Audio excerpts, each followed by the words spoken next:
மனித கடத்தலுக்கு ஆளாகி சுமார் 16 ஆண்டுகள் சித்திரவதைகளை அனுபவித்து வந்ததாக நம்பப்படும் ஓர் இந்தோனேசிய மாது ஸ்லாங்கூர் பத்துமலையில் மீட்கப்பட்டுள்ளார்.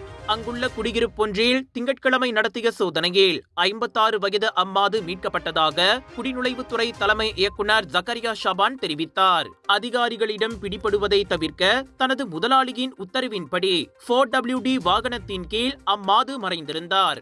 அவருக்கு வேலை பெர்மிட் எதுவும் இல்லை. இருந்தாலும் 600 ரிங்கெட் மாத சம்பள வாக்குறுதியுடன் இதுநாள் வரை அவர் அங்கு இருந்துள்ளார். ஆனால் கடந்த 2 ஆண்டுகளாக சம்பளம் கொடுக்கப்படவில்லை என்றும் அடிக்கடி அடி வாங்குவதும் திட்டு வாங்குவதும் போக ஓய்வில்லாமல் வேலை செய்யவும் அவர் கட்டாயப்படுத்தப்பட்டுள்ளார். தவிர தனது கடப்பிதழை வைத்திருக்கவோ கைபேசியை பயன்படுத்தவோ அல்லது குடும்பத்தை தொடர்பு கொள்ளவோ அவருக்கு அனுமதி இல்லை. இதனால் அவர் பெரும் மன உளைச்சலுக்கு ஆளானதும் கண்டறியப்பட்டது. இதையடுத்து 51 வயதான மலேசிய முதலாளி விசாரணைக்கு கைது செய்யப்பட்டுள்ளார்.